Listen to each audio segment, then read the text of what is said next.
Alors, je me présente, je suis Véronique Guisquet-Cordoliani, je suis secrétaire générale adjointe de la Fédération des investisseurs individuels et des clubs d'investissement.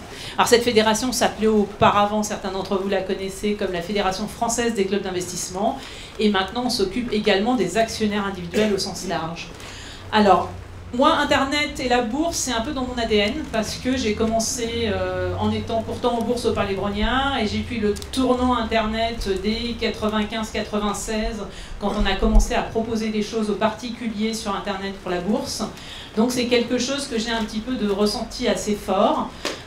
C'est quelque chose qui me paraît important parce qu'effectivement, quand c'est arrivé dans les mœurs, quand Internet est arrivé dans les mœurs, il a été accueilli comme un outil génial qui permettait à tous les actionnaires d'intervenir plus facilement, d'avoir de l'information, sauf qu'il n'y a pas eu de prévention qui a été faite. De la même façon qu'on vous dit, oui, si vous avez des petits-enfants, des enfants, faites attention, il faut sur Internet les alerter, leur dire de faire attention. Et bien la même chose pour vous, actionnaires individuels, il y a des précautions à prendre sur Internet qui sont très importantes. Donc aujourd'hui, je traiterai du terme de mieux s'informer sur Internet pour optimiser la gestion de votre portefeuille. Ça a un effet à la fois de l'usage d'Internet et de l'usage de la bourse. Parce que quand vous faites de la bourse par Internet, en fait, vous aviez des pièges de la bourse auparavant auxquels il fallait que vous fassiez attention. Et vous avez, s'y adjoignent aussi, les pièges de l'Internet. Parce que Internet est un média, mais ce n'est pas un média qui est aussi fiable que la presse écrite. Il y a des choses qu'il faut prendre en compte. Il y a des choses auxquelles il faut faire attention. Donc le plan de mon intervention, ce sera ça. C'est les clés de lecture d'une information sur Internet. Comment on place ces différents types d'informations, parce que toutes les informations que vous obtiendrez sur Internet n'ont pas la même valeur, n'ont pas la même fiabilité et n'ont pas le même niveau. Et puis après, surtout pour vous, ce qui est important, c'est les sources d'informations disponibles, où les trouver sur Internet, quelles sont les productions, et puis après, quelques remarques importantes. Alors sur la première partie, sur les clés de l'information financière, la première chose que vous devez vous demander, c'est qui s'exprime, c'est-à-dire la fiabilité de l'information.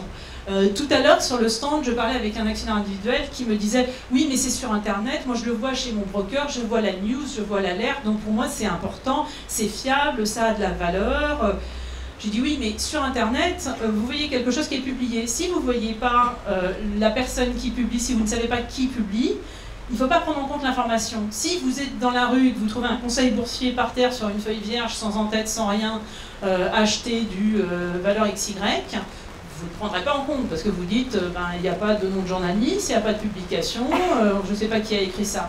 Sur Internet, c'est la même chose. Vous êtes sur un site Internet, s'il n'y a pas le nom de la personne qui publie, s'il n'y a pas affiché qui est la société, est-ce qu'elle a quelque chose à vous offrir comme conseil, quel est son modèle, il ne faut pas prendre en compte cette information. Alors, identifier la source et qui s'exprime. Alors, déjà, qui s'exprime, c'est est-ce que ça va vous donner l'information de est-ce que la personne est libre de parole.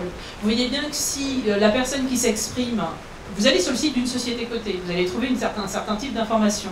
Vous allez sur le site de la presse financière, vous allez trouver l'information retraitée qui va être émanée d'un communiqué de presse qu'a fait la société, qui va être réinterprété par un journaliste.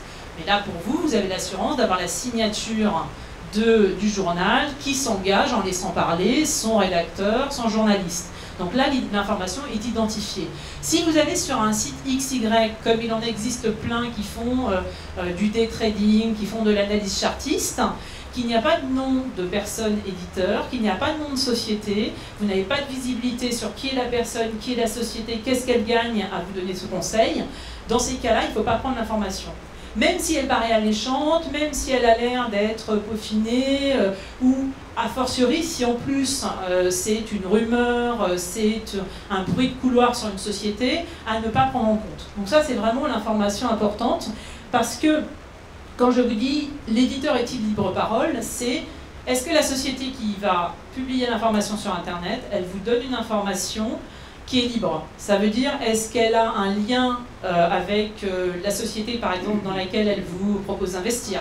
Est-ce qu'elle est intéressée? Est-ce qu'elle vous dit, dans le cas d'un OPCVM, est-ce qu'elle vous dit, vous achetez cet OPCVM, c'est génial, ça rapporte tel rendement par an, mais si elle est intéressée au fait que vous l'achetiez parce qu'elle a un accord de redistribution, bah peut-être qu'il faut prendre des distances avec ce conseil. Et il faut... Alors c'est très dur sur Internet parce que assez souvent on a l'impression sur Internet que comme c'est écrit sur Internet, c'est un peu comme c'est écrit dans la presse, c'est valable, le journaliste l'a dit, le rédacteur sur Internet il a mis le conseil, c'est valable. Non, pas du tout. Donc après vous avez aussi, ça vous donne aussi une information sur la liberté de rédaction face aux annonceurs. Par exemple, si vous êtes sur un site qui est financé par de la publicité, certes, il est financé par de la publicité, il n'y a pas de souci. Si vous êtes un site qui est financé, par exemple, par une société qui émet le produit, ben, il faut vous poser la question. Là-dedans, ça veut dire quoi? Ça veut dire qu'il faut savoir repérer un conflit d'intérêt entre la personne qui vous donne l'information ou le conseil, et puis le conseil donné, est-ce que la personne y gagne quelque chose? Donc, le conflit d'intérêt, c'est est-ce que la personne qui vous donne ce conseil, elle est intéressée ou pas? C'est valable aussi sur, par exemple, des conseillers en investissement financier qui vous donneraient des conseils sur un achat d'un produit ou d'une valeur si effectivement ils en tirent quelque chose. Donc voilà, là c'est des petites conclusions sur le conseiller financier online et son mode de financement. C'est-à-dire que vous avez des conseillers financiers qui vous font des sites très complets, qui ont des conseils assez pertinents, qui font une analyse de marché. Donc là, s'ils sont repérés, vous en avez qui sont très officiels. Vous avez mondefinancier.com, Allo Finance, qui donnent des choses où c'est visuellement, vous avez un rédacteur, ils affichent que sur tel et tel produit ils sont rémunérés. Donc ça, c'est important à connaître. En ce moment, il y a une réflexion, il faut savoir, il y a une directive européenne qui réfléchit justement à ce principe. Parce que le fait que quelqu'un soit rémunéré sur un conseil qu'il vous donne, pas rémunéré sur le conseil, mais sur le produit qu'il vous vend, vous voyez qu'il y a un petit peu une antinomie. Il y a un côté, je vous conseille ce produit, mais on sait que je suis intéressé, je suis commissionné sur la vente de ce produit. Il y a un moment, il y a quelque chose de malsain qui peut détourner le conseiller de vous donner le meilleur conseil pour vous par rapport à votre profil financier, par rapport à ce qu'il est intéressant pour lui de vendre. Donc ça, ce sont des choses importantes parce que si la Commission européenne réfléchit dessus, c'est parce qu'elle se dit, si quelqu'un vous donne un conseil par Internet, eh bien, s'il n'est pas intéressé, il n'y a pas de souci. S'il est intéressé et qu'il bénéficie de rétrocession, bah, il faut peut-être prendre avec distance son conseil, et dans ce cas-là, au moins que vous en soyez informé. Donc ça, c'est le premier élément. Alors sur Internet, je voulais juste vous montrer, parce que est-ce que beaucoup d'entre vous, déjà, cherchent de l'information financière sur Internet? Si vous pouvez lever la main sur tous les... Voilà. Donc ça reste un moyen pour un tiers de la salle, à peu près.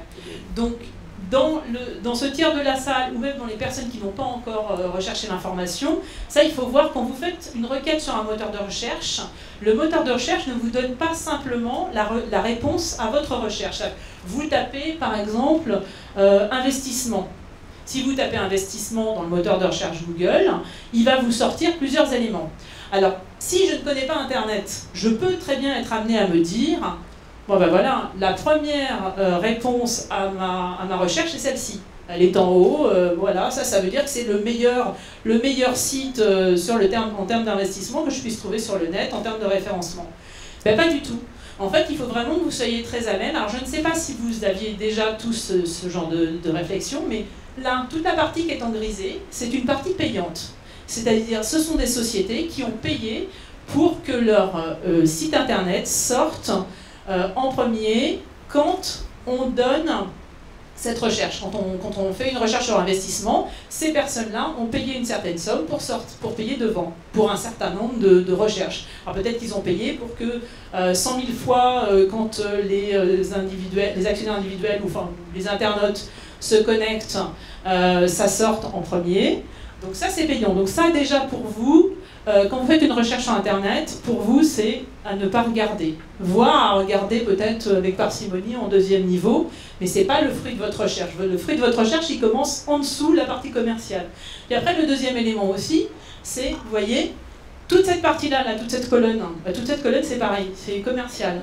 On essaye de vous vendre des choses qui sont en rapport à l'investissement. Donc si je suis banquier, je veux que quand Monsieur X ou Monsieur Y tape investissement, mes produits, mes OPCVM que je vends par exemple sortent, ou mes produits financiers que je commercialise sortent.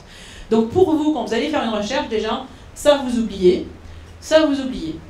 vous, le cœur de ce que vous allez rechercher, c'est là-dedans. Alors c'est un petit détail, hein, mais ça s'appelle décrypter l'Internet, parce que derrière, en fait, l'Internet ne vous donne pas gratuitement, il vous donne gratuitement plein de choses, mais il faut savoir le gérer et savoir jusqu'où vous pouvez faire confiance. Les moteurs de recherche sur Internet, la partie confiance, c'est ça. La partie où il faut être clairement... Je ne dis pas que là et là sont des annonces pas intéressantes, mauvaises. Je dis que c'est commercial. C'est-à-dire que si elles sont sorties à ce niveau-là, c'est parce que la société a payé. Donc il faut être clair là-dessus. Ça ne veut pas dire que je ne peux pas avoir une offre intéressante en termes d'investissement là-dessus. Ça veut simplement dire que la société elle a payé pour être là et que la vraie recherche intéressante pour moi, elle est ici. Voilà. Donc ça, c'était un petit... Je ne sais pas si certains d'entre vous avaient déjà conscience. Enfin, dans ceux qui utilisent Internet, vous aviez déjà conscience de cet état de fait en positionnement sur le net. C'est valable pour tout. Hein. C'est valable que vous achetiez une casserole, que vous achetiez des actions, voilà, tout le principe. Après, le deuxième élément, c'est qui édite l'information. Donc là, on prend le cas d'un comparateur. Vous allez sur les sites de comparateurs. De la même façon que si vous allez sur un site de comparateur pour acheter des cafetières, des briquets... Quand vous allez sur le site de comparateur pour acheter des actions, pour trouver le meilleur broker ou pour trouver la meilleure assurance, il faut savoir, est-ce que ce comparateur, il référence tout le marché? Dans ces cas-là, vous voyez la quantité de travail, si on vous dit « je cherche le prix le plus intéressant en termes d'actions », est-ce qu'il va vous donner un résultat fiable? Et vous allez dire, alors ça vous demande tout un tas de petites questions avec quel est le minimum de votre ordre, est-ce que vous passez des ordres de 1 000 euros, 2 000 euros, 3 000 euros, et par rapport à ça, ça vous sort les courtiers qui sont les plus adaptés à votre offre. Et vous voyez bien qu'il est très important de se poser les questions sur ces sites internet, de est-ce qu'ils référencent l'ensemble du marché ou est-ce qu'ils ne référencent qu'un panel? Parce que là, il y a une petite phrase, alors ce simulateur est très clair, il l'affiche bien, mais n'effectue pas une comparaison sur l'exhaustivité des produits existants, mais uniquement sur les produits référencés sur ce site. Ça veut dire quoi? Ça veut dire que ce joli comparateur que vous allez prendre pour un comparateur généraliste, il ne référence qu'un certain nombre de courtiers ou de produits financiers, et que c'est par rapport à ces produits qu'il a lui référencés qu'il vous donnera un classement. Ça veut dire que là, vous allez arriver, vous cherchez un courtier, puis vous dites, vous cherchez Fortunéo par exemple, et vous dites, je ne comprends pas, moi je pensais que c'était plus intéressant en termes de tarifs pour moi, je ne le vois pas. C'est pas parce qu'il n'est pas plus intéressant, c'est parce qu'il n'est peut-être pas référencé sur ce site internet.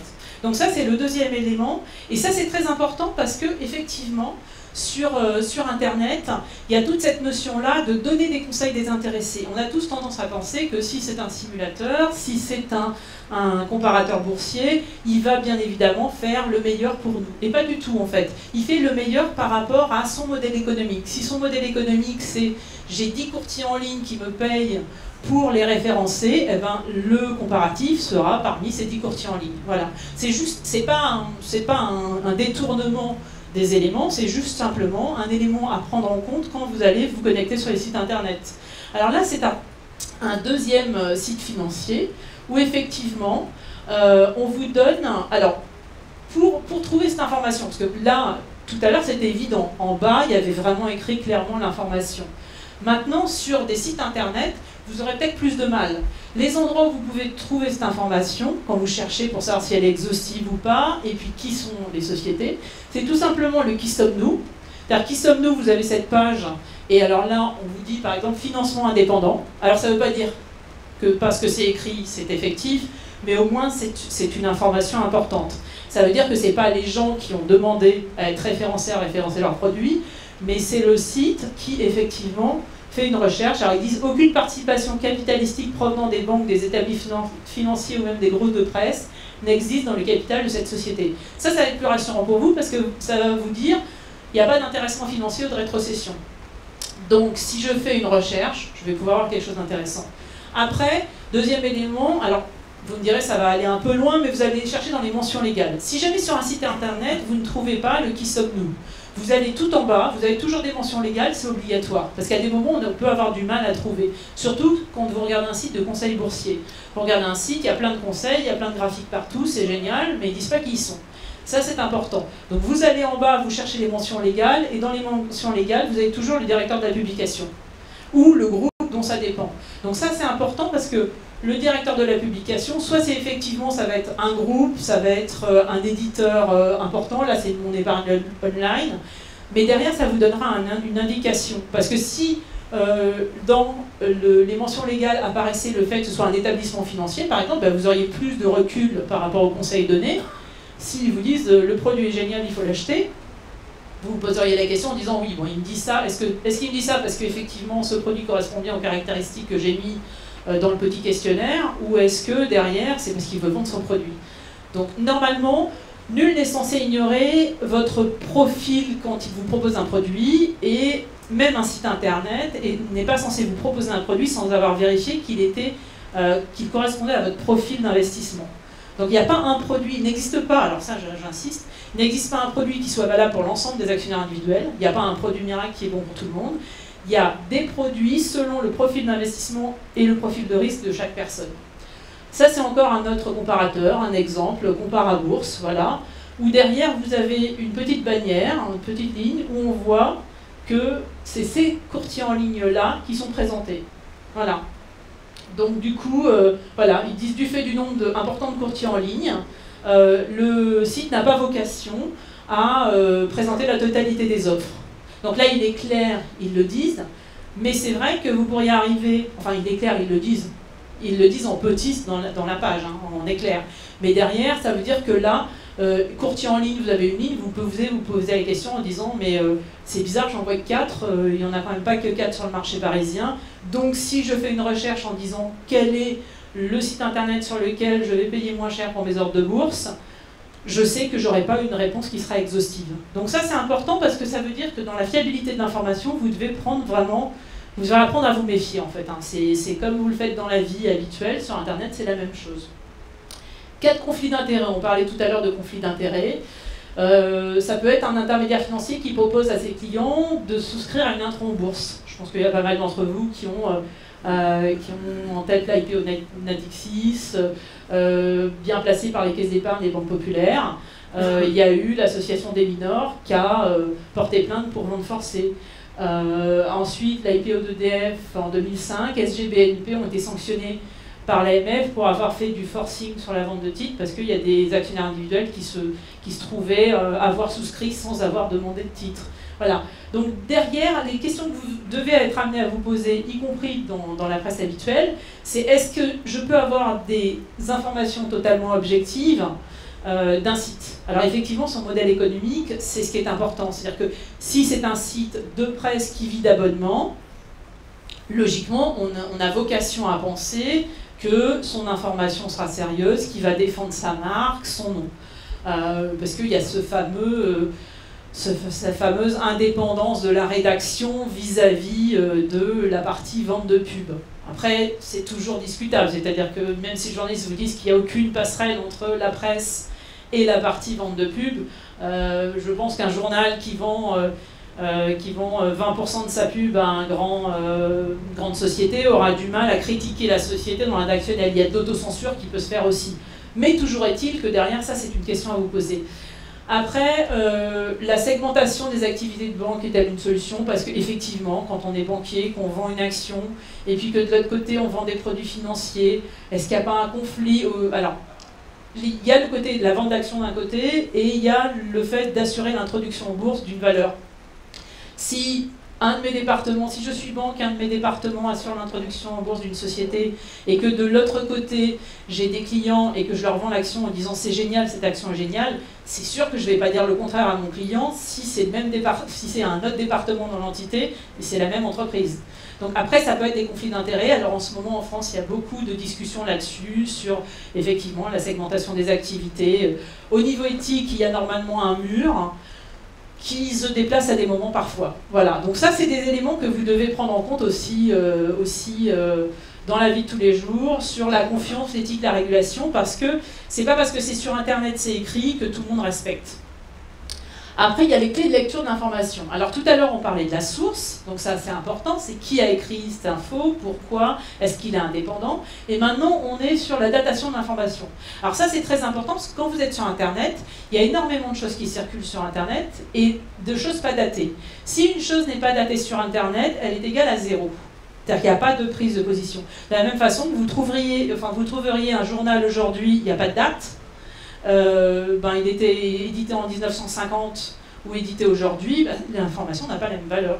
Voilà, vous voyez alors c'est vrai que ça fait rire, ça prête à sourire, mais assez souvent, je vois beaucoup de gens qui sur Internet regardent des choses, des bruits, des rumeurs, et n'ont pas le réflexe de les mettre en doute en disant « Ah bah oui, mais il n'y a pas de date. Ah oui, mais il y a écrit que cette action est géniale, il faut l'acheter, ils vont avoir des super résultats, ils vont annoncer des super contrats dans quelques mois. » Oui, d'accord, mais si c'est pas précisé, on n'a pas la source, on n'a pas la date, on ne prend pas en compte. Même si ça donne très envie, ça fait très sérieux, même si sur le site ça a l'air très sérieux, il faut vraiment faire attention.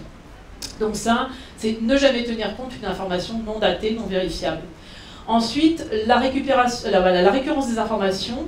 Alors, on a ce qui s'appelle les informations réglementées, c'est-à-dire les obligations déclaratives des sociétés cotées de sortir de l'information, qui, en plus, pour ma part, je trouve, sont un peu trop on va dire on va trop loin dans l'obligation, c'est-à-dire qu'on oblige à des comptes trimestriels, c'est bien, qu'on force à des comptes trimestriels, à des publications trimestrielles, ça pousse les PDG de sociétés à se projeter sur du très court terme et à ne pas aller dans la stratégie moyen terme, long terme.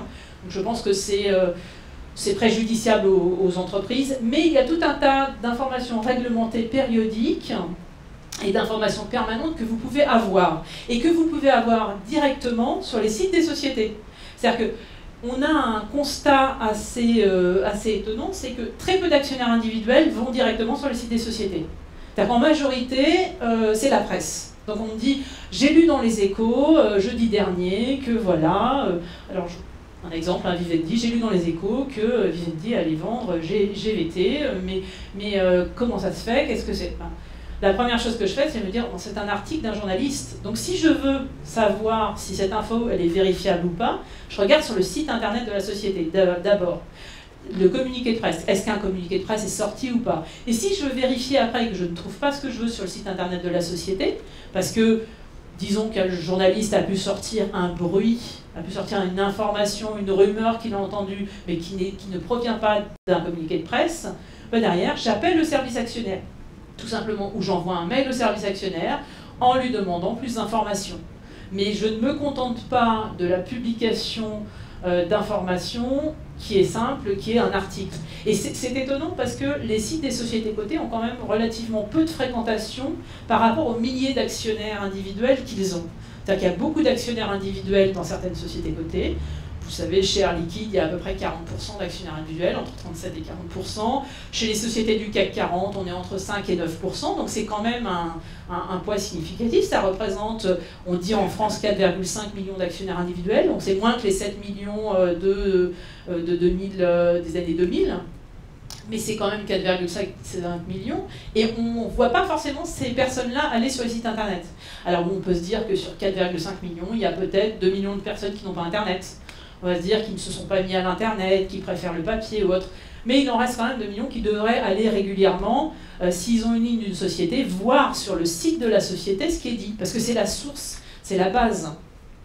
Alors, les sociétés ont un nombre d'informations assez régulier à publier. Vous pouvez trouver, si vous voulez, il y a un petit livret qui existe, qui est édité par le CLIF, le Cercle des relations investisseurs.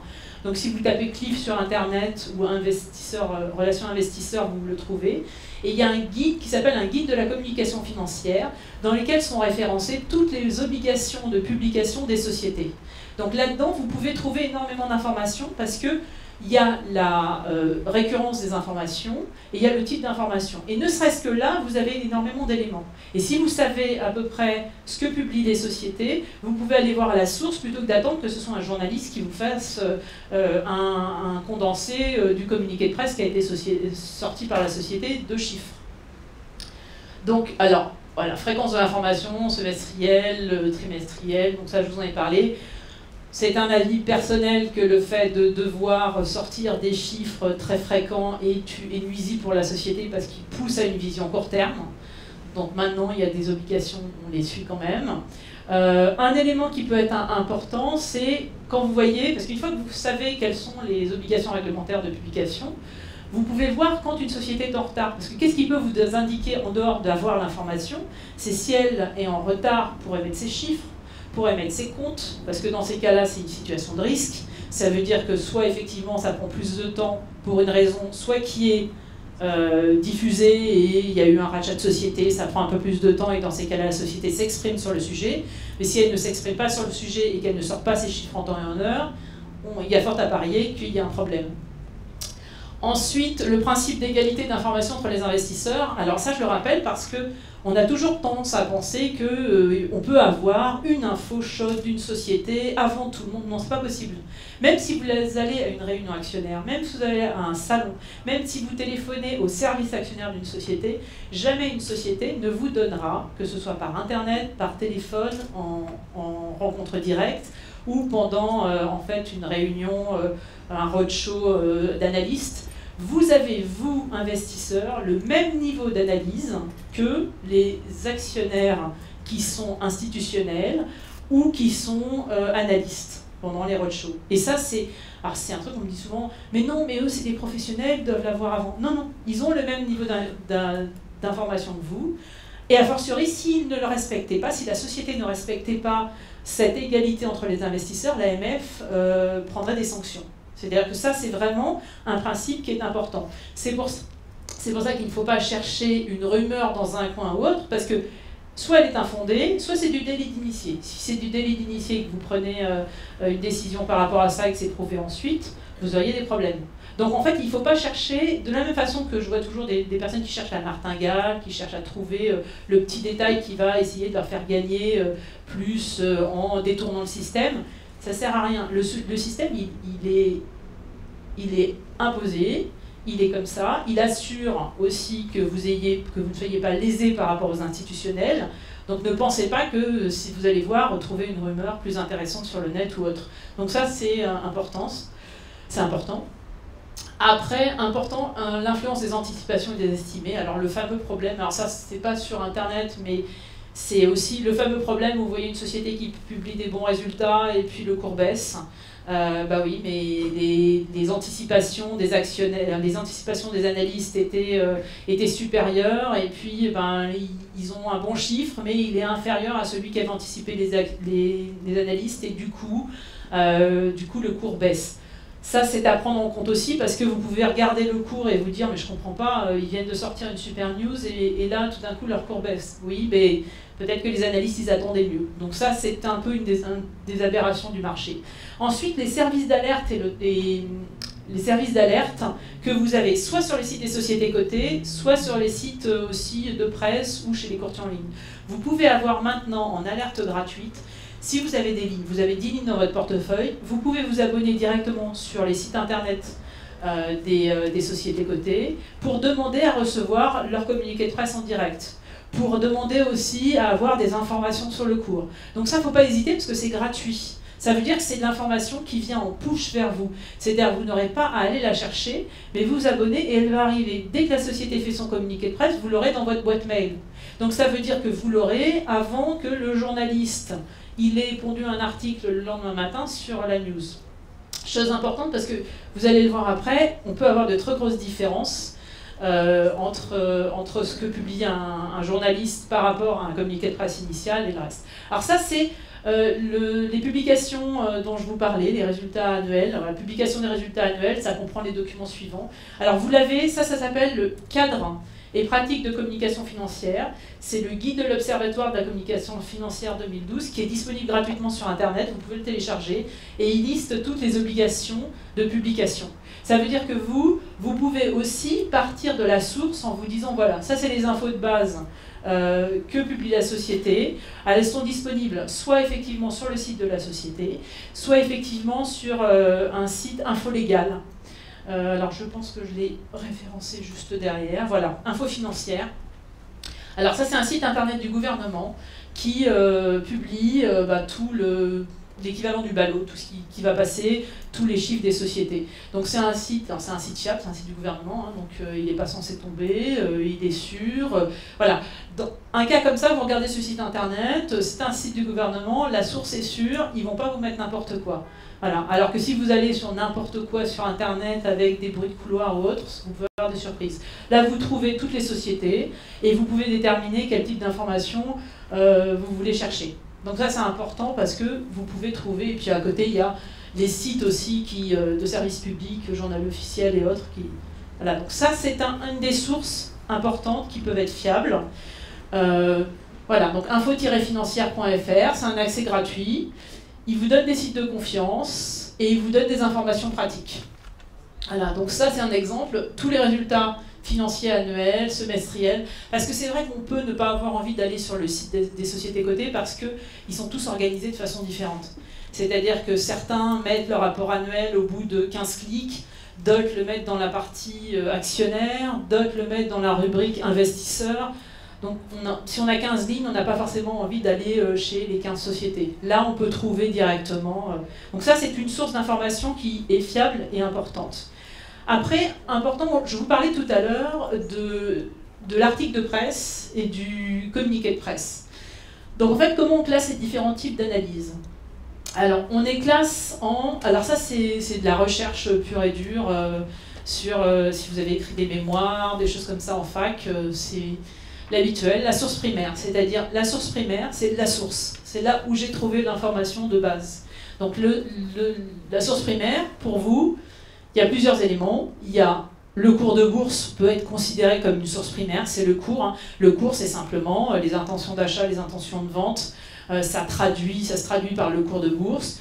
Vous avez effectivement, c'est la première information majeure sur un titre, parce que si un titre, c'est là que vous voyez si le cours baisse, c'est là que vous pouvez confronter la fourchette acheteur-vendeur, les 10 dernières transactions. Donc ça, c'est une information très importante. Dans les années 90, elle était payante. Aujourd'hui, elle est gratuite chez tout le monde. Maintenant, quasiment tous les sites de courtiers vous l'offrent dans le package. Et vous pouvez également la voir même sur des sites qui ne sont pas forcément des courtiers en ligne des établissements financiers.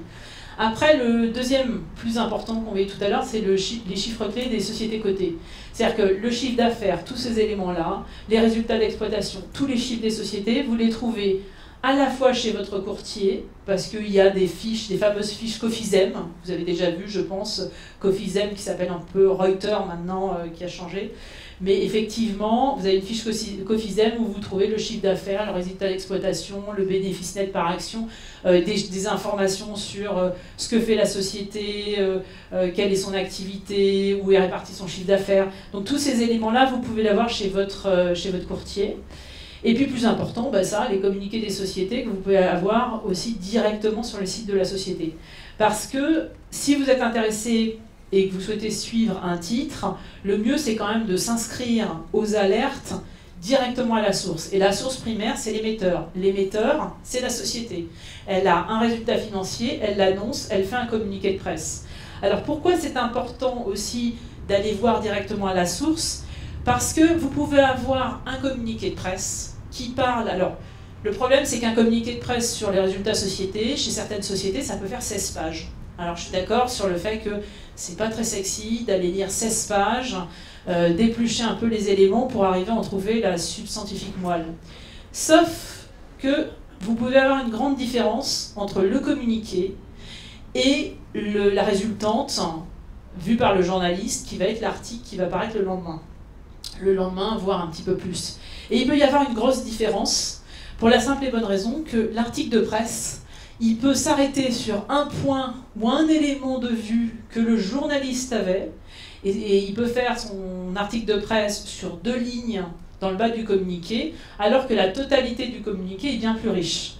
Donc pour vous, c'est toujours plus intéressant d'aller regarder le communiqué, le contenu du communiqué, alors faites le test. Faites le test dans les jours à venir. Vous regardez un communiqué de presse d'une des sociétés dont vous êtes actionnaire, et puis vous suivez le lendemain quelle en a été la traduction par un journaliste. Et vous aurez des surprises parce que vous verrez il peut y avoir un monde entre les deux. Et vous devez être, vous, actionnaire, apte à juger vous-même de l'information source. Et pas simplement faire confiance à un journaliste. Les journalistes sont très bien, c'est des gens qui, comme tout le monde, peuvent se tromper. Donc, il faut que vous vérifiez quand même aussi les informations. Alors, l'information financière délivrée par les intermédiaires financiers, ça va très loin. C'est-à-dire qu'avant, vous passiez, dans les années 90, vous passiez un coup de téléphone à votre courtier, vous donnez la fourchette acheteur-vendeur, et c'est tout. Débrouillez-vous et vous passez votre ordre à combien. Aujourd'hui, vous avez beaucoup de choses. Vous avez les cotations. donc les cotations, le carnet d'ordre. Alors le carnet d'ordre sur tout ce qui est à l'achat ou à la vente, avec la fourchette et avec les quantités, donc ça c'est important, un élément important. Maintenant, avec le nouveau système et la MIF, ça serait trop simple que d'avoir qu'un seul carnet d'ordre. Vous avez bien sûr plusieurs plateformes de transaction, parce que vous avez la plateforme Euronext, et puis vous avez ShyX et d'autres plateformes de transaction, TradeGate et autres. Ensuite, là-dessus, vous avez des conseils d'analyse technique. Vous pouvez avoir des actualités de la société. Alors les fils d'infos sur les sociétés, il y en a énormément. Et le problème étant que quand vous avez 20, 30, 40 infos par jour sur une société, et encore c'est pas beaucoup 40, à la fin vous les lisez plus parce que c'est tellement en quantité, tout est au même niveau, il n'y a pas de classement, donc derrière c'est pas forcément très intéressant. Et on voit que chez les actionnaires individuels, de plus en plus, cette partie-là, les gens ne regardent plus. C'est-à-dire qu'il y en a tellement, alors on en regarde quand on voit vraiment quelque chose en se disant « Oh bah tiens, là c'est peut-être intéressant, j'ai vu un truc que je connaissais », mais sinon. Après, chose très intéressante, les prévisions des analystes, les prévisions sur les BNPA et autres, et puis parfois de l'analyse fondamentale. Alors là, vous l'avez reconnu, hein, sans doute, je pense que si je demande lesquels d'entre vous savent quelle est cette plateforme. Voilà, c'est le leader sur l'information financière en France et la transaction, donc c'est effectivement sur eux que j'ai pris les éléments, mais globalement, sur le marché français, vous trouverez à peu près le même niveau d'information chez tous les courtiers. Et alors il faut le savoir, en France on se plaint beaucoup des coûts de transaction. Nos coûts de transaction ne sont pas très élevés. Par rapport à d'autres pays, nos coûts de transaction sont relativement bas. Et on a une grosse masse d'informations quand même par rapport à ça. Mais sauf que vous avez vu toute la masse d'informations, globalement on ne regarde pas tout ça. C'est-à-dire qu'on va prendre le temps sur une ou deux actions, mais généralement on va regarder vite fait les transactions, après peut-être un petit graphique.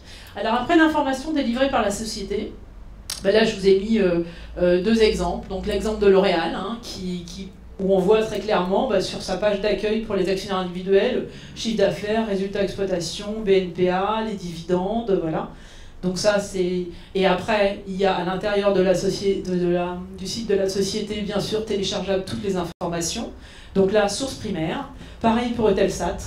Voilà, où vous avez sous forme de dépêche, même des vidéos. Alors ça se fait de plus en plus maintenant, c'est-à-dire qu'avant où on ne mettait que, je vous parlais tout à l'heure du communiqué de 16 pages assez imbitable, pas très sympa à voir, maintenant souvent il y a des directeurs de la communication financière qui font effectivement des petites vidéos courtes sur les résultats, histoire de transmettre un sentiment de ce qu'a donné la société, comment ça s'est passé. Donc ça c'est pas mal parce que ça permet en fait c'est visuel la vidéo, vous pouvez la regarder, vous la regardez 3 minutes, alors souvent c'est des formats courts, hein, c'est 3, 5, 10 minutes, et puis il vous parle de la société très rapidement. Donc ça a cet avantage d'être un peu plus ludique, de passer plus facilement, voilà. Après, ça c'est l'exemple que je vous donnais. D'un côté, l'information brute délivrée par la société, donc vous avez un communiqué, et de l'autre côté, la différence. Alors là, on est sur un communiqué de presse AXA, donc sur ses résultats d'exploitation. Et puis derrière, le titre là, c'est AXA mise sur la diversification des activités dans un contexte de marché défavorable. Ça veut clairement dire qu'on prend un des éléments du communiqué, et on en fait le thème principal. D'où l'importance pour vous de connaître la base, le communiqué. Parce que c'est là-dedans que vous aurez toute l'information. Là-dedans, vous aurez une information parcellaire. C'est-à-dire que vous aurez la partie qui a intéressé le journaliste, qui l'a développé. Alors vous retrouvez, là je vous ai mis un extrait de journal. Bien sûr, vous pouvez le retrouver sur Internet en extrait, en page. Donc ça c'est... après, quand vous cherchez de l'information, moi je vous amène franchement à essayer de faire ça. C'est-à-dire à regarder un communiqué et à regarder sa transcription. Et ça vous amènera à vous interroger sur effectivement l'exhaustivité des articles de presse ou pas. C'est-à-dire qu'il y a des moments où effectivement, il vaut mieux lire le communiqué parce que vous avez l'information, même s'il est un peu long, un peu barbant, au moins vous aurez l'information. Alors que là, vous aurez une partie d'information qui a intéressé le journaliste, qui va lui servir peut-être à illustrer un thème qu'il avait envie d'illustrer, la diversification, où il pensait que c'était intéressant à souligner. Alors, je ne dis pas que cette partie est inintéressante, parce qu'effectivement, c'est une vision sur la diversification chez AXA. Donc c'est une vision d'un journaliste qui connaît peut-être bien le dossier. Après, le signataire est important aussi, hein. On regarde toujours qui signe les dossiers. Alors si vous allez sur la presse habituelle économique, vous verrez, vous vous habituerez, il y a des gens qui sont très sérieux, des gens qui sont dans les signataires qui sont un petit peu plus volatiles dans ce qu'ils disent, des gens qui ne font pas de suivi de leur dossier. C'est comme tout chez les journalistes, donc voilà, à vous de regarder un petit peu. Après, comment on classe les différents types d'informations? Donc la deuxième partie, c'est la source secondaire, parce que la source primaire, je l'ai vu, c'était le communiqué de presse, c'était les cours de bourse. La source secondaire, c'est ce qu'on vient de voir, l'article de presse. Après, dans une certaine partie, les chiffres et les ratios financiers lorsqu'ils sont réinterprétés. C'est un analyste qui prend des chiffres et qui les réinterprète et qui en sort, par exemple, un consensus ou un avis. Ça, c'est une réinterprétation, c'est une source secondaire.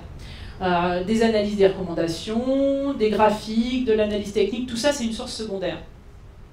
Analyse et recommandations, alors soit pour les sociétés du CAC 40, vous les trouvez assez facilement sur le site des sociétés. Vous avez là, par exemple, alors c'est un petit peu petit, je vais vous la remettre en plus gros après, mais vous avez la liste des courtiers qui suivent la valeur, des analystes qui suivent la valeur. Alors c'est intéressant pour vous parce qu'il y a la liste, alors là c'est GDF, ils l'ont fait parfaitement avec le nom de la société et puis quel est l'avis de l'analyste, s'il est acheteur, vendeur, autre. Ça c'est bien parce que en termes de transparence, pour vous c'est quand même confortable. Ça vous permet de voir si sur 5 analystes qui suivent la valeur, il y en a 3 qui sont vendeurs, 2 qui sont acheteurs et de vous donner un sentiment du marché institutionnel en fait. C'est un sentiment du marché des analystes. Donc là, c'est important de voir. Alors généralement, c'est assez fréquemment publié sur les sites, la rubrique finance des sociétés. Si ce n'est pas publié, vous pouvez demander au service actionnaire où le trouver. Mais généralement, c'est sur leur site internet. C'est un avis intéressant parce que c'est un avis qui montre le sentiment de marché institutionnel. Alors, Alors là, la source secondaire, par nature, ce que je vous disais, c'est qu'elle est biaisée parce que c'est un tiers qui enrichit l'information. Alors, elle est biaisée côté positif et côté aussi négatif. Côté positif, c'est que vous avez le savoir-faire de quelqu'un qui va retravailler sur le sujet, peut-être un analyste ou un journaliste qui, par exemple, a beaucoup travaillé sur le sujet et connaît parfaitement sa partie, et qui va enrichir de toutes ses connaissances la source initiale qui est le communiqué de presse. Et puis après, peut-être biaisé parce qu'il aura peut-être pris juste une partie et il s'en sera servi pour faire un article alors qu'il y avait beaucoup plus de richesse dans le communiqué. Après, les ratios financiers, effectivement. Alors, les ratios financiers, il y a une chose importante sur les ratios financiers. Sur les sites des brokers en ligne, vous avez souvent les consensus et vous avez souvent des hypothèses d'analyse, de prévisionnel. Ça, il faut partir toujours du principe qu'il faut voir que ce sont des hypothèses. Les analyses Jacques Chahine Finance ou les consensus Jacques Chahine Finance, c'est toujours sur des hypothèses de bénéfices. On le regarde en disant c'est un consensus, mais c'est sur une hypothèse de tel bénéfice ou tel versement de dividende. Donc l'objectif, alors ça c'est toujours l'idéal, c'est la source primaire ou la source secondaire, pareil que tout à l'heure. Est-ce qu'elle a un objectif? Est-ce qu'elle vous donne l'information librement et est-ce qu'elle est financée? Alors il faut savoir que en analyse fondamentale, ce sont pour les grosses valeurs, pour les grandes valeurs, les valeurs du CAC 40, elles sont suivies par plein de cabinets. Les valeurs du CAC 40 n'ont aucun problème pour être suivies par plein de cabinets d'analystes et généralement des analystes qui sont disponibles assez facilement. Par contre, pour les valeurs moyennes, assez souvent, c'est les valeurs moyennes qui doivent payer des cabinets pour les suivre parce que personne ne va les suivre. Parce que c'est des petites valeurs, elles intéressent moins, donc il y a moins de candidats pour investir dans leurs valeurs, donc il y a moins aussi d'analystes qui sont prêts à les suivre. Donc ça, c'est le financement de la recherche pourrait être considéré comme intéressant parce que on se dirait, mais si des valeurs moyennes payent un cabinet d'analyse, est-ce qu'il va être réellement indépendant ou pas? Après, ça c'est toute une question un petit peu importante en France de se dire, c'est un peu, on le dit pour les analystes, on le dit pour les systèmes de notation aussi, est-ce que quelqu'un qui n'est pas indépendant financièrement peut émettre un conseil totalement objectif? Voilà. Est-ce qu'une agence de notation qui n'est pas indépendante financièrement est totalement libre de émettre des avis facilement, dégrader son client, puisque si elle paye quelque chose, elle a un client. Donc voilà, ça c'est tous des éléments qu'il faut vraiment prendre en compte pour voir quand on regarde l'analyse, quand on regarde sur Internet l'information financière. Donc là, exemple LVMH, ah oui, on parlait d'estimer. On a un rendement annoncé, toujours sur Boursorama. Là, c'est Fact Sheet Research qui donne, donc c'était l'ancien, c'est le nouveau nom de Jackson Finance, ça s'appelle maintenant avec un très beau nom anglais. Voilà, donc le rendement, le petit 2, c'est évidemment, alors c'est la source, vous le voyez, c'est un consensus, mais c'est un rendement estimé 2012-2013. Ça veut dire que si vous regardez cette info, vous ne la regardez pas en disant « Ah ben le bénéfice net pour action, là c'est validé, c'est comme ça ». C'est-à-dire qu'entre-temps, sauf si le PDG de la boîte s'est engagé pendant l'AG et a publié une information pour dire qu'effectivement le prochain dividende allait être de tel tant d'euros, il n'y a pas d'engagement. Ça, c'est des estimatifs prévisionnels. Mais ce qui est important, c'est la source. Alors ça, c'est une source que vous retrouvez partout. Donc globalement, tous les courtiers la reprennent. Il n'y a pas trop de soucis. Après, pareil, un autre élément, recommandation des analyses sur Boursorama aussi. Pareil, vous avez toujours la source là. Donc ça, c'est un graphique que vous avez déjà dû consulter sur Boursorama. Par contre, est-ce que vous avez pensé à regarder qui émettait? Voilà. Alors sur des grands courtiers ou des courtiers qui sont importants sur le marché, vous n'aurez pas de problème. Là où vous pouvez avoir un problème, c'est si vous passez par quelqu'un qui est un petit peu plus... alors, pas pour les courtiers qui sont localisés en France, parce que pour l'instant, il n'y a pas de problème, ils sont tous bien surveillés, mais des courtiers qui seraient, par exemple, qui aura un agrément à Malte, à Chypre, qui est un agrément européen, et donc qui ont le droit aussi d'être courtiers sur le territoire français. Dans ces cas-là, il faut vérifier, parce que vous ne savez pas comment ils gèrent leur information, quel sérieux, quelle est leur éthique. Donc ça, c'est important. Parce que, alors sur des marchés qui sont totalement annexes aux actions, mais par exemple le Forex ou sur les CFD, vous avez énormément de courtiers qui sont agréés en Europe. Donc on se dit, oui, voilà, c'est européen, ils ont un passeport européen, donc s'ils ont leur agrément à Chypre, à Malte, ils ont le droit de venir me commercialiser des produits en France. Sauf qu'ils ne respectent pas forcément la législation. Donc assez régulièrement, l'AMF fait des alertes en disant, attention, il faut faire attention à tel et tel courtier qui vous propose des choses qui n'en a pas le droit, et l'AMF publie carrément des listes de noms de sites internet qui sont existants, qui continuent à vendre des choses, mais qui effectivement ne respectent pas les obligations parce que, par exemple, ils ne vérifient pas qui sont les actionnaires individuels, ils vous demandent votre code carte bleue pour ouvrir un compte et aller opérer tout de suite, alors qu'ils n'ont même pas vérifié que vous aviez une pièce d'identité et que vous étiez existant. Donc ça, il faut faire attention. Et à tel point, c'est remonté en Europe de façon tellement importante que l'ESMA, qui est l'autorité des marchés européenne, a publié en fait il y a quelques semaines une information pour alerter sur justement tous ces abus qui étaient faits sur Internet, ces abus de commercialisation de produits financiers par des gens qui soit n'y étaient pas autorisés, soit n'étaient pas... Et c'est des personnes... Alors, vous me direz, mais pourquoi ils ne font pas interdire les sites? Parce que vous ne pouvez pas. Parce que j'ai moi-même signalé à des moments à l'AMF des sites qui faisaient des choses abusives parce qu'effectivement, ils commercialisaient en mentant ou en faisant des promesses. Quand quelqu'un vous dit allez faire 577% en un mois sur votre compte boursier, alors ça vous fait rire. Mais le problème, c'est qu'il y a des gens qui vont peut-être y aller et qui vont peut-être ouvrir un compte et qui vont peut-être perdre leur argent.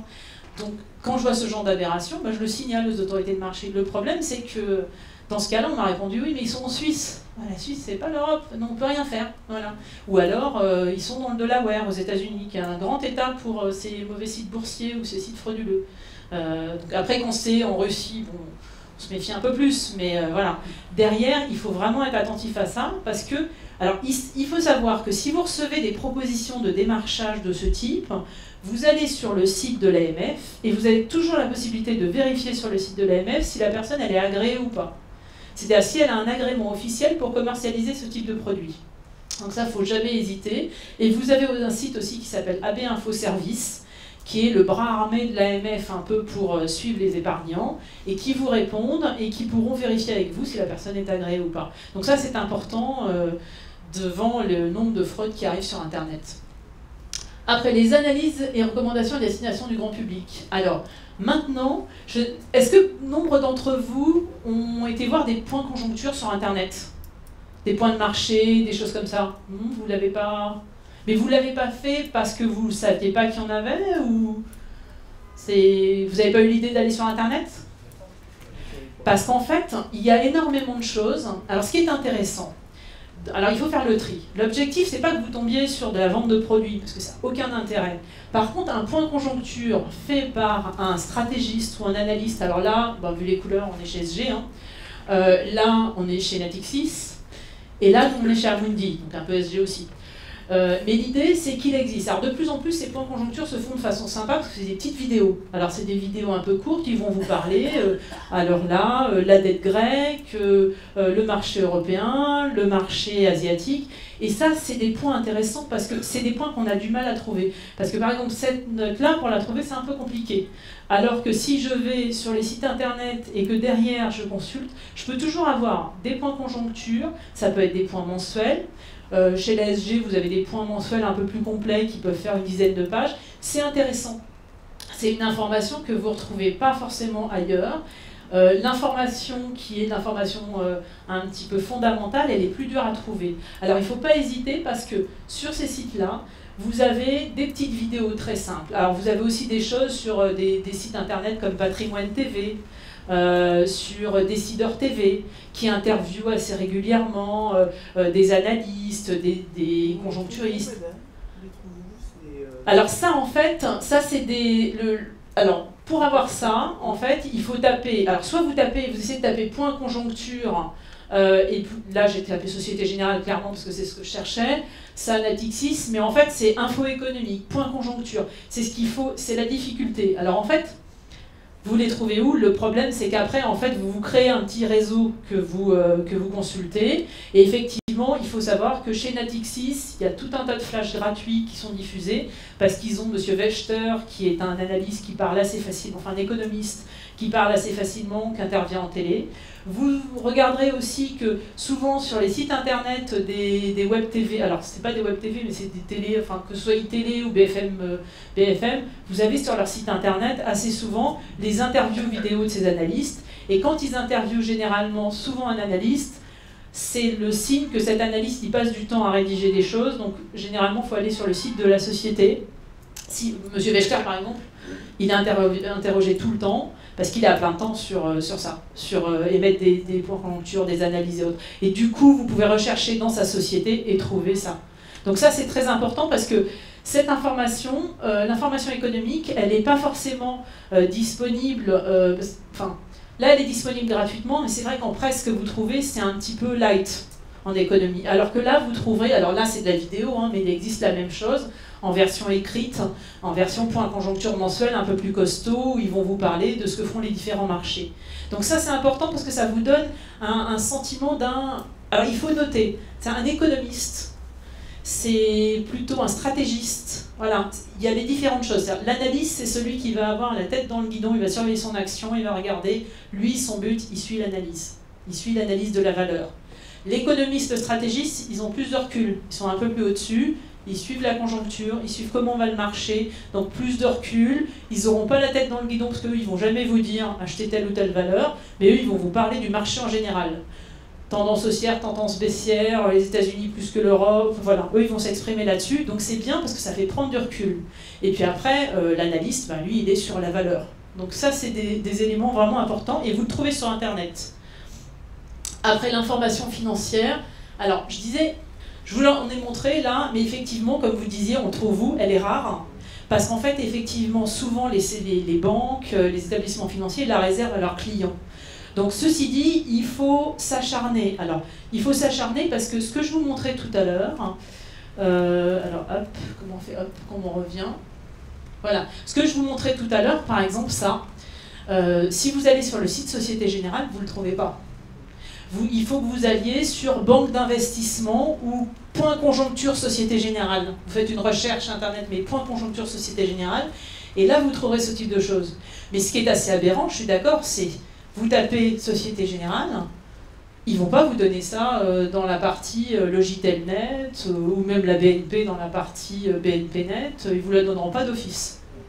Après, vous en avez très certainement chez votre courtier. Alors si vous êtes chez un courtier en ligne, ça sera un peu plus light. Si vous êtes chez des banques à réseau, assez souvent, les banques à réseau ayant des filiales avec des départements d'analyse, ça va être plus costaud. Donc du coup, vous aurez quelque chose d'un petit peu plus consistant qu'elles pourront vous donner, en fait. Voilà, donc ça c'est un peu important. Sur Natixis, ça vous le trouvez. Sur la BPCE, effectivement, ils éditent pas mal de choses. Et puis à Amundi, c'est des points de marché. Donc c'est sur ces sites-là que vous allez trouver un petit peu cette information. Mais effectivement, ça va dire qu'il y a un moment, enfin ça va vouloir dire qu'à un moment, vous allez devoir vous mettre à chercher, à vous faire votre base, c'est-à-dire, voilà, les points de conjoncture, je vais les trouver. Je sais que j'ai trouvé chez Amundi, je sais que j'ai trouvé la SG. Vous faites votre petite liste dans les favoris, et comme ça, il vous en suffit, si vous en avez 3, c'est largement suffisant. Hein. Si vous avez un mensuel, un hebdo, voilà, vous les regardez régulièrement, et puis il y a une récurrence en plus dans les thèmes, un suivi qui est important. Donc ça, c'est important. Donc ça, c'est l'information financière qu'on vit après. Après, qui diffuse l'analyse financière, évidemment, je vous disais, les intermédiaires financiers, les banques privées. Alors c'est sûr que si vous êtes dans une banque privée, vous aurez plus de sources, parce que le banquier privé vous le fait payer, donc vous aurez une source un peu plus consistante d'analyse, il vous le vend, c'est dans le tarif. Après, les cabinets d'analyse indépendants. Alors, cabinets d'analyse indépendants, il n'y en a pas énormément qui sont disponibles pour les particuliers. Il y a, alors je commencerai par Alpha Value. Alpha Value est une société qui diffuse un certain nombre d'analyses. C'est avec abonnement. Alors, par contre, vous pouvez aller voir sur le site internet, vous pouvez avoir un certain nombre de consultations gratuites. Donc, de toute façon, dans ce genre de situation, il faut toujours aller voir avant de prendre un abonnement. Mais là, vous aurez des fiches d'analyse. Alors après, vous avez des fiches d'analyse qui peuvent être des fiches condensées, qui peuvent être en une page, tout sur la société, ou vous pouvez avoir des fiches avec un peu de descriptif, qui fassent 4-5 pages. Chez VD Equity, par exemple, vous avez une jeune femme qui est analyste, qui fait des analyses un peu consistantes, qui font 4-5 pages. Par contre, ce sont des analyses, elle travaille essentiellement sur les valeurs moyennes. Chez Alpha Value, vous trouverez un petit peu de tout. Genesta Finance aussi, un autre cabinet. Alors lui, il vous demande de vous référencer, de vous enregistrer, mais il ne vous fait pas payer, mais il vous demande de vous enregistrer pour bénéficier de ces analyses. Assez souvent, c'est ça. Hein. L'analyse financière, elle est très rarement gratuite parce qu'en fait, elle nécessite quand même d'avoir du monde.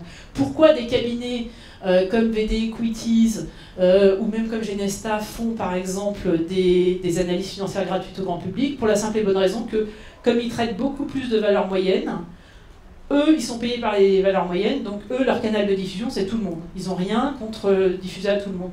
Par contre, étonnamment, c'est vrai que quand vous cherchez sur des grosses valeurs à vous procurer des analyses financières, c'est un peu la croix et la bannière. C'est un petit peu difficile, donc il faut aller demander à votre courtier en ligne. Après, vous êtes aussi fondé à demander aux sociétés cotées si effectivement, parce que quand ils affichent, comme vous voyez chez GDF, afficher la liste des cabinets qui les suivent et le conseil, vous pouvez très bien être fondé à demander si effectivement ces analyses sont disponibles quelque part. Et après, vous avez toujours, de toute façon, des responsables actionnaires qui vont vous répondre et qui vous diront où vous pouvez en trouver. Voilà, il n'y a pas mieux que eux pour savoir où ils sont suivis. Donc ça, c'est important. Après, une source auquel on ne pense pas, c'est-à-dire les sociétés de gestion. Alors, on parle beaucoup de Carmignac, alors pas pour les 500 millions qu'ils viennent de payer à l'AMF, hein, mais pour les résultats. On parle beaucoup de Fidelity. En l'occurrence, les sociétés de gestion, il faut savoir que tous les mois, pour chacun de leurs fonds, elles font une analyse. Dans cette analyse, il y a un petit point de conjoncture, qui peut toujours être intéressant à lire, parce que généralement, c'est des gens soit un peu doués, soit qui font leur travail, mais c'est des gens qui suivent bien leur marché, c'est leur métier. Et en plus, dans chacun des comptes rendus mensuels des fonds, il faut savoir qu'ils citent généralement les 10 lignes qu'ils ont au portefeuille. C'est intéressant aussi à savoir sur pourquoi un tel est positionné sur telle ligne, pourquoi... Et puis ils vous disent ce qu'ils ont fait dans le mois. Donc ça peut toujours être intéressant, parce que c'est des gens, c'est quand même des professionnels de marché, ils passent leur temps à gérer, des fonds de façon importante, et ils délivrent cette information une fois par mois. Alors ils ont une lettre qui peut être un rapport qui est mensuel, et des lettres trimestrielles aussi. Donc ça, c'est une source qu'il faut prendre en compte. Alors là, je vous ai mis les exemples. Alors un exemple, voilà. Alors un exemple, ça peut être société de gestion, c'est Carmignac, voilà, avec alors une crise. Voilà, il parle de la crise, il fait un petit chapitre. Donc ça peut être des sujets génériques. Donc là, vous pouvez trouver un sujet générique. Vous avez même des sociétés qui vont vous expliquer quelle était la crise de 2008, la crise des subprimes, comment ça s'est passé. Après, vous avez un exemple de fiche de Genesta Finance sur Big Ben Interactive. Vous voyez, une analyse fondamentale, c'est pas forcément très long, hein. Ça peut être une page. Là, il y a une page, il y a le centre. Alors c'est sur une small et mid cap, une valeur moyenne. Et puis après, vous avez une chose aussi auquel on ne pense pas beaucoup, c'est effectivement des magazines d'émetteurs de varants et de certificats. Parce que ces gens-là, en fait, leurs produits, les varants, les certificats, les ETF, sont des produits qui ont comme sous-jacent, ce qu'on appelle la source du produit, des actions, assez souvent. Donc, comme pour leurs produits, ils suivent la valeur. Donc vous avez par exemple là, c'est un exemple de la BNP, qui fait une analyse d'AXA, une analyse fondamentale sur AXA, dans le magazine Expertise Bourse BNP Paribas, parce que derrière, ils ont besoin de cette analyse pour l'autre partie. Donc ça, il y a toujours des moyens où il faut penser aux sociétés, il faut penser aux émetteurs de varants certificats, aux émetteurs de produits, parce qu'effectivement, c'est de l'info qu'on ne penserait pas trouver là, mais qu'on a. Et c'est une info de qualité. Oui. Alors, ça, expertise. Alors en fait, Carmignac, vous tapez Carmignac sur le site de Carmignac et elles sont disponibles gratuitement sur le site internet. Vous pouvez les télécharger. Sur Fidelity, c'est la même chose. Voilà, donc vous allez, il ne faut pas hésiter. Toutes les sociétés cotées aujourd'hui, elles ont des sites internet. Hein. Alors après, celles qui ont un côté un peu costaud avec des analystes, généralement, elles font des publications que vous pouvez utiliser. Après, pour les émetteurs de varants et certificats, alors vous avez 5-6 grands émetteurs, BNP, Société Générale, vous avez Commerzbank. Donc ça, sinon, dans le cas où vous cherchez, vous tapez Varan, Société Générale, Varan, BNP, Varan, Commerzbank, vous tombez sur leur site internet, Citibank également, que je ne les oublie pas, parce que... Voilà, donc ça, ce sont des sources qui sont des sources secondaires, mais des sources auxquelles on ne va pas forcément penser. C'est-à-dire que la première fois que j'en ai parlé, c'est vrai, en formation, on m'a dit, oui, mais je ne vais pas aller voir le site d'un gestionnaire de fonds, moi j'ai pas ces fonds. Ben oui, mais ce qu'il dit, c'est intéressant, il suit bien les valeurs, c'est un professionnel, et en plus, il imprime des choses en rapport avec notre portefeuille. Donc, alors après... l'objectivité de l'analyse financière, alors ça c'est un grand sujet, je vais passer assez rapidement. Alors, il y a deux types d'analystes, ça c'est ce qu'il faut vraiment être clair, il faut que vous le sachiez clairement. Il y a le sell-side qui vend son analyse, hein, c'est quelqu'un, il va vendre son analyse, pas forcément à un particulier, mais peut-être à la société, comme on l'a vu dans le cas tout à l'heure pour VD Equity. La personne vend son analyse à la société, elle vend le fait de lui faire une analyse financière disponible.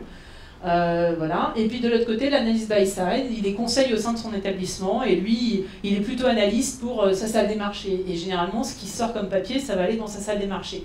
Par contre, un analyste buy-side qui fait des papiers pour sa salle des marchés, il y a des fortes chances que si il y a une partie qu'on appelle retail, enfin banque grand public dans le groupe, vous puissiez à un moment ou à un autre arriver à avoir cette information parce que c'est une analyse qui est disponible dans le groupe. Vous ne l'aurez peut-être pas forcément en temps en heure parce que les salles de marché n'apprécient pas qu'une analyse qui soit faite pour eux soit diffusée dans les 24 heures au grand public. Là, on n'a pas l'obligation qu'on avait tout à l'heure de communication, mais généralement, voilà. Alors les grands cabinets d'analyse, voilà, hein, les brokers, alors palmarès des brokers qui suivent, Natixis, Chevreux, CMCIC, Dupont, voilà. Donc c'est des gens chez qui on peut trouver des analyses. Mais je vous dis, le plus simple, c'est si vous avez une dizaine de valeurs dans votre portefeuille, vous vous renseignez auprès du service actionnaire de qui les suit. Qui les suit et est-ce qu'ils mettent à disposition cette analyse. C'est un coup de fil ou un mail qui peut coûter très peu, parce que ça peut vous permettre de savoir où trouver les analyses des sociétés. Et puis en plus, les responsables actionnaires vous le diront sans souci. Hein.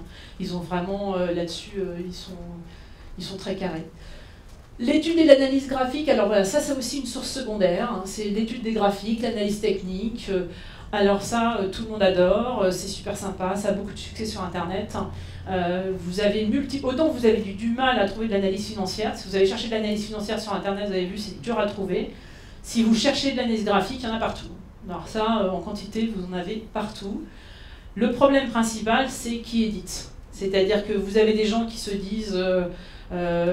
avoir formé 500 000 traders à Chicago, Londres et New York et qui ont 25 ans, voilà, et qui ont fait 100 000 jours de formation. Hein. Voilà. Après, il faut être réaliste, c'est-à-dire qu'il y a un moment où il faut vous dire qui édite. Est-ce que la personne, c'est un particulier qui peut être passionné, et Dieu sait qu'il peut y avoir des particuliers passionnés d'analyse technique qui vont vous donner plein de choses intéressantes, mais il faut le savoir. Si ce n'est pas un professionnel, il faut en être alerté. Parce qu'assez souvent dans l'analyse technique, vous savez tous ce que c'est que l'analyse technique, hein. Voilà, tout est dans les graphes, tout est dans les cours, j'ai besoin de rien regarder d'autre, je ferme les yeux, je regarde ma courbe et je vais déterminer quel va être le cours demain. Voilà, Enfin, c'est vulgarisé, hein, c'est pas aussi horrible que ça.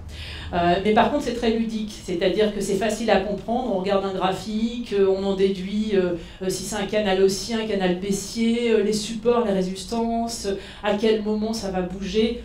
Bon, comme beaucoup suivent quand même l'analyse graphique, c'est vrai que les supports et les résistances, ça c'est valable parce que ça bouge, parce que tout le monde le regarde à ce moment-là et tout le monde agit à ce moment-là, donc il y a un moment, à force, l'effet moutonnier, il porte. Et même, je vous rassure, même dans les salles de marché instit, on regarde les graphiques. Hein. Donc c'est pas que pour les particuliers, c'est utilisé par tout le monde. Les day traders beaucoup. Voilà. Donc l'hypothèse, c'est toujours tout est dans les cours, on ferme les yeux à tout. Alors bon, après, bien sûr, moi j'amène, il faut jamais avoir des œillères. Cette technique-là, sur l'analyse des graphiques, l'analyse technique, c'est une analyse qui vise, soit vous êtes des traders, enfin vous intervenez sur du court terme, mais c'est pas une analyse qui va vous faire des investissements à moyen terme, long terme. C'est vraiment axé sur du spiel, ce qu'on appelle du spiel, c'est de l'investissement réactif, genre je sors d'un cours, enfin genre je sors d'une action, je fais plein de petites opérations. Donc ça c'est un élément, c'est toujours à prendre en compte, parce que pour ma part, quand je fais un investissement, même si je le fais sur un moyen terme, long terme, je regarde toujours le graphique avant d'entrer sur le marché, parce que c'est pas la peine si on est en plein canal baissier, et que quand même ça s'est confirmé plusieurs fois, si c'est un investissement moyen terme, long terme, je peux le faire 3 jours ou 10 jours après, quand on n'est plus dans cette configuration-là, donc ça peut être utile de regarder.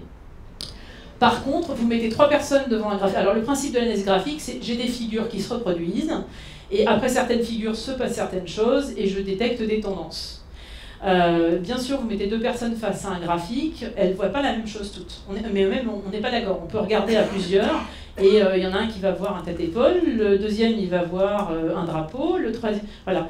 Donc il y a toute une partie subjective qui n'est pas forcément... qui pour moi n'est pas le roi de la fiabilité. Voilà. Donc après, c'est à prendre en compte, mais il faut savoir qu'effectivement, ça peut être ce que j'appelle, moi, subjectif, parce que ça appelle à être interprété. Alors, ensuite, sur Internet, il faut savoir que quand vous voyez des sites d'analyse graphique, pourquoi il faut voir qui édite? Parce qu'assez souvent, vous avez des gens qui s'improvisent. C'est-à-dire que dans l'analyse graphique, il y en a qui aiment bien les moyennes mobiles, alors ils vont prendre le principe des moyennes mobiles, et puis ils vont expliquer tout un tas de trucs autour sans prendre en compte le reste. Où ils vont prendre les vagues d'Elliott, où ils vont prendre les bougies japonaises. Et derrière, ça veut dire que derrière, ils se coupent peut-être d'une partie de l'explication qui va avec. Donc, ça, il faut faire attention. Si vous êtes un peu fan d'analyse technique, hein, parce que, alors il y a des logiciels, hein, alors chez vos courtiers, les 3/4 vous donnent des plateformes de trading qui vous permettent de faire des tracés, des supports, des résistances, de repérer les tendances de façon assez sympa. Vous avez ça gratuit chez vos courtiers, mais vous avez aussi des logiciels qui vous aident à détecter des tendances ou autres. Donc on va le voir après, mais là, vous avez, alors je vous parle de ça parce que Monique Walker, qui a écrit Tout savoir sur l'analyse technique, elle, depuis des années, elle a développé un logiciel. Alors là, ce n'est pas des logiciels qui font du conseil. Alors je pense au conseil d'analyse parce que nous avons au fond de la salle 2 personnes qui ont développé un logiciel qui est lui un logiciel de détection et de signaux, la modélisation, on peut dire, j'ai le droit de dire, c'est pas un grand mot. Voilà, la modélisation pour donner en fait effectivement des prises de position, des signaux de prise de position. Là, chez Monique Walker, c'est un logiciel d'analyse technique. J'analyse le marché, je repère des tendances, voilà. Après, ces éléments-là peuvent devenir tellement techniques que vous pouvez passer énormément de temps dessus. Le problème, c'est qu'il faut faire le rapport, le bénéfice temps passé et gain. Et là-dessus, on peut passer beaucoup de temps, parce que c'est très fun, c'est très amusant. Mais si vous passez 2 heures dessus et que derrière, ça ne vous permet pas de déterminer si vous vendez ou vous achetez votre ligne, c'est dommage. Ça, c'est un des bouquins aussi très intéressants sur l'analyse technique pratique et méthode, de Eric Bertrand-Thierry Béchu. C'est un des vieux bouquins sur l'analyse qui existait déjà il y a 15 ans, qui n'est pas démodé et qui explique l'analyse technique de façon simple. Puis après, l'analyse technique, vous avez aussi le Centre de formation de l'analyse technique, l'Association française d'analyse technique. Alors dans les sites d'analyse technique, vous avez 2 sérieux, vraiment sérieux, c'est ProAT et Day by Day. Day by Day, c'est payant. ProAT, il y a plein de choses gratuites dedans. Hormis ça, vous avez plein de sites qui sont un peu bizarres sur l'analyse technique et qu'il vaut mieux éviter. parce que, je ne dis pas qu'ils sont tous comme ça, mais qu'il vaut mieux éviter parce que vous ne savez pas trop ce qui est dit dedans, la façon dont c'est dit et la professionnalisation des gens. Donc ça, c'est important. Voilà, ça c'était des exemples de graphiques, ça c'est ce qu'on appelle des bougies japonaises. Alors, sur les graphiques que vous avez sur Internet, ça vous tombez tout en dessus. Les bougies japonaises, c'est le principe, la couleur de la bougie vous donne si le marché est haussier ou baissier. Et puis, c'est l'ouverture, la fermeture qui font effectivement le corps. Et puis les plus hauts, plus bas, en fait, qui font les bouts. Ça, vous trouvez assez souvent dans la partie analyse technique. Ce que vous trouvez souvent, c'est les bar charts, avec le cours d'ouverture, le cours de clôture. Puis alors là, ils ont mis des couleurs. Hein. Enfin, souvent, on ne trouve pas les couleurs. Hein. Voilà. Mais voilà, cours d'ouverture, cours de clôture. Après, vous pouvez aussi le bar chart avec les fameuses moyennes mobiles. Alors, très suivi, les 20 jours, 50 jours, 200 jours. Ça, on tombe tout le temps dessus dans les salles de marché. Ils vous mettent tous du 20 jours, du 200 jours, Alors, le 200 jours étant la moyenne à long terme. Alors, ça, vous tombez tout le temps. Pourquoi on met tout le temps les volumes en dessous quand on regarde l'analyse? Parce que le volume confirme si c'est une vraie tendance ou pas. C'est-à-dire que si vous avez une tendance qui se dessine, par exemple à la hausse, mais que c'est le mois d'août et qu'il n'y a pas de volume, c'est pas une vraie tendance. C'est quelques intérêts qui étaient là et qui ont convergé vers la hausse. Donc la partie volume souvent est importante. Voilà, l'analyse, vous trouverez, sur Internet, vous trouvez énormément de choses en analyse graphique. Mais moi, je vous invite juste à faire attention. L'analyse graphique, c'est pas pour l'investissement moyen terme, long terme. L'analyse fondamentale, c'est moyen terme, long terme. L'analyse graphique, c'est du court terme. Voilà. Et bah, ça peut être pour vous aussi si vous avez envie, mais c'est vrai que derrière, les day traders, ceux qui font des achats-ventes toute la journée, oui, eux, ils se servent de ça à fond. Mais ça peut être pour vous un petit peu pour avoir un système d'analyse en plus. Après, dans les différents types d'informations, on a vu l'information primaire, donc la source de base, ce que sort la société ou les cours. L'information secondaire, c'était l'information retraitée. Et après, on va vers le pire du pire, les forums et les rumeurs. Voilà. Alors les forums et les rumeurs, je vous rappelais tout à l'heure le principe d'égalité des investisseurs, ça veut dire que ce n'est pas la peine d'aller sur un forum, vous n'aurez pas une news de l'année sur ce que va faire la société, quel va être son dividende et quel va être son chiffre d'affaires, c'est pas légal. Donc si quelqu'un le diffusait là, il serait poursuivi en fait, et poursuivi par l'AMF et poursuivi au pénal après. Donc derrière, vous ne trouverez pas, de la même façon que sur un forum, vous ne trouverez pas une martingale ou des choses comme ça. Voilà, ça c'est important. Les forums, il faut voir que c'est souvent un défouloir des actionnaires. C'est souvent, on se permet sur les forums de dire plein de choses sur la société sous pseudo. Moi, ce qui me gêne un peu dans les forums, c'est le pseudo. C'est-à-dire que dans la vie réelle, des gens ne se permettent pas de choses qui se permettent sur Internet. Il faut faire attention parce que vous ne savez pas qui est derrière le pseudo. Donc c'est pas parce que quelqu'un dit « Ah mais c'est horrible, cette société est nulle, elle traite mal son personnel », ça veut rien dire. Ça peut être n'importe qui, un concurrent qui met ça. Donc il y a vraiment du recul à prendre par rapport à ça. C'est très fréquenté par les day traders, effectivement, les gens qui font des allers-retours dans la journée, des achats-ventes. Ça, voilà, le terme de pseudo, je vous disais, dans un forum, on dit que n'est pas responsable du contenu, enfin l'éditeur n'est pas responsable du contenu, c'est faux légalement, bien sûr en France l'éditeur est totalement responsable du contenu. C'est bien pour ça qu'effectivement l'AMF a sanctionné, alors là c'était sur une sanction d'un internaute, mais l'AMF peut sanctionner l'éditeur du forum pour ce qui est dit dessus, s'il ne fait rien pour surveiller. Mais vous voyez, vu le nombre de messages qui sont sur les forums de Boursorama, vous imaginez bien qu'il n'y a personne chez Boursorama qui regarde les messages un à un pour s'assurer que tous les messages sont bien. Donc ça, c'est important. Et par contre, on ne peut pas tout dire sur un forum, parce qu'il y a un moment où on peut toujours vous retracer. Et la preuve, en 2009, l'AMF a sanctionné un internaute qui s'était amusé, voilà, à donner une information trompeuse sur Veolia. Il a eu 20 000 €. Voilà. Alors c'était sur Boursica, alors qui fait partie des sites où je vous disais, chez eux, on peut gagner 577% en un mois. Voilà. Alors quand vous voyez ça, franchement, vous avez une aberration, vous changez de site. Hein. Si quelqu'un vous fait une proposition comme ça, en vous disant je vais vous faire gagner de l'argent et il n'y a aucun risque et vous allez tripler ou quadrupler votre capital, je ne veux même pas vous parler. Voilà. Donc ça c'est. Mais à savoir que même si sur les forums, les gens disent n'importe quoi, ils peuvent être condamnés, et fort heureusement. Ça c'est un élément important. Voilà. Après, alors ça, je reprenais juste une recommandation de l'AMF, mais ça, vous retrouvez sur l'AMF. C'est en 2011, elle avait publié une recommandation justement pour indiquer à boursier.com et Boursorama qu'ils étaient responsables de ce qu'ils éditaient. Et que si quelqu'un sur leur site internet donnait un conseil d'achat ou de vente, il devait absolument préciser s'il est en position sur la valeur. Parce qu'imaginez, vous êtes scotché sur une valeur moyenne, une petite valeur, vous avez 150 actions, vous n'arrivez pas à les vendre parce que la fourchette est large, et vous allez dire, c'est super, cette action va vous annoncer une fusion, une reprise, c'est génial, il faut tous que vous en achetiez. Voilà, si vous n'avez pas dit que vous en avez 150 derrière, c'est pas... Donc l'AMF a fait vraiment, effectivement, cette publication pour rappeler qu'on ne disait pas n'importe quoi, n'importe comment, et que si on donnait un conseil sur une valeur, on était censé prévenir les gens si on avait une position ou pas. Bien sûr, la personne qui fait ça, elle ne le prévient pas. Donc ça veut dire pour vous de faire attention, surtout, à ce que les infos sur les forums, elles ne sont pas vérifiables. Donc si c'est une info, si c'est une rumeur, c'est pas à prendre en compte. Et si vous avez un doute ou vous voyez une info et vous trouvez que c'est bizarre, vous appelez le service relations actionnaires. Ils sont là, ils vous répondent et eux, ils vont vous dire si c'est une aberration, pourquoi, et au moins vous les informerez qu'il y a une énormité qui passe là-dessus. Voilà. Après, les outils d'aide à la décision boursière, c'est un petit peu différent.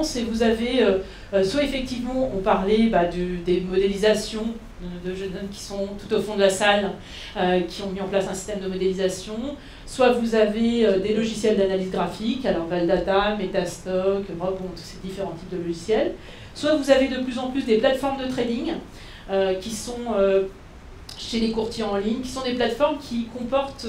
Il y a le passage d'ordre, mais en outre, il y a plein de choses qui permettent de faire de l'analyse technique, de repérer des tendances. Voilà. Vous avez Active Trader chez Cortal Consors, CC, Live Trader chez Fortuneo, Pro Real Time chez Boursorama. C'est tous à peu près les mêmes éléments. La différence là-dessus, c'est que ce sont des systèmes, voilà, quand je mets professionnalisation des systèmes, ce sont des systèmes qui deviennent tellement complexes que vous avez effectivement l'impression d'être un trader en fait en l'ayant devant vous. C'est ce que disait monsieur tout à l'heure, il disait c'est pour les traders. C'est pas pour les traders, c'est pour les particuliers, sauf que en fait, après, vous aurez tellement d'outils que vous passerez tellement de temps à regarder que vous n'aurez plus le temps. Donc ce qui est important aussi sur Internet, c'est de segmenter. C'est-à-dire, vous dites, mon information source, voilà, une fois par mois, je vais voir les conjonctures là et là. Une fois par semaine, je vais voir les points à tel et tel endroit. Et vous segmentez les éléments de façon à revenir de façon récurrente sur les mêmes endroits, vous suivez bien l'information, mais si vous vous perdez à aller partout chercher, en fait, vous passerez tellement de temps à faire de la recherche que vous ne passerez pas d'ordre. Et du coup, vous ne profiterez pas d'opportunités. Donc voilà, c'est vraiment important de dire ça, c'est que quand ils vous donnent des systèmes comme ça, ça devient tellement complexe après tout ce qu'on peut faire avec que du coup on ne l'utilise pas du tout, on utilise 10% des capacités.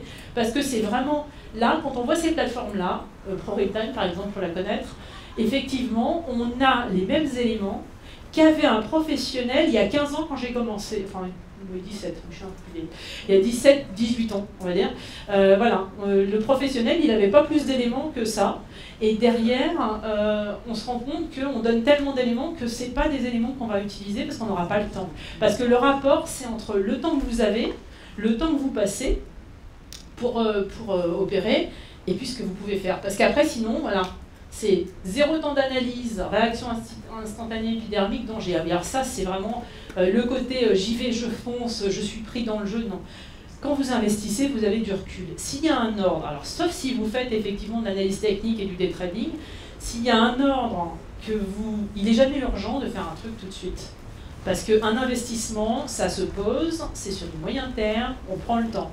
Si quelqu'un vous presse, ah oui, je vais finir, si quelqu'un vous presse en fait de faire un investissement, non. C'est-à-dire si vous n'avez pas le temps de réflexion, vous dites non. Vaut mieux rater une bonne occasion que se faire prendre comme un gogo, parce qu'on aura eu quelqu'un qui insistait en disant ah, c'est l'occasion du siècle. Non, il n'y a pas l'occasion du siècle. Voilà, donc ça c'est les éléments. Voilà, il y avait pas mal de choses, mais je dirais l'idée générale, je pense que vous l'avez compris, c'est vous prenez du recul, vous regardez les sources, vous vous informez à la source, et puis et voilà. Et après, vous avez votre libre arbitre et vous pouvez être amené à poser des questions. Et les services relations actionnaires des sociétés, ils sont tous prêts à répondre à vos questions et généralement, ils sont...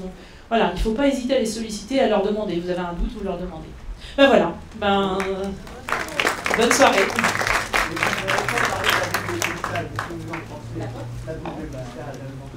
ça peut être une solution. Hein. Vous savez qu'il y a des ouvrages où on parle d'investissement par rapport à la nuit. Il y a